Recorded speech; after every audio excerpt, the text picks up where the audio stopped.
పరిశుద్ధాత్మ గారు చేసిన కార్యాలు చాలా ఉన్నాయండి. పరిశుద్ధాత్మ గారికి ఉన్న పనులు ఏంటో తెలుసా? పరిశుద్ధాత్మ గారు ఎలాంటి పని చేసేవారు తెలుసా?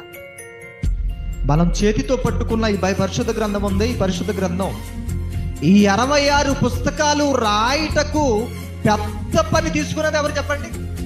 ఈ లేఖనాలు ఎలా కలిగాయి? ఒకరి ఊహను బట్టి చెప్పుట వలన కాదు, లేఖనములోని ప్రవచనాలు భక్తులైన వారు పరిశుద్ధాత్మ ప్రేరణ వలన. ఎలాగట? పరిశుద్ధాత్మ గారు ఏం చేసేవారట? ప్రేరేపించేవారట. నువ్వు నీ తండ్రి గురించి ఆలోచిస్తున్నావు కదా, యేసుక్రీస్తు గారి గురించి ఆలోచిస్తున్నావు కదా, నీవు ఈ సంగతి రాయాలి, నువ్వు ఈ సంగతి రాయాలి, నువ్వు ఈ సంగతి రాయాలి.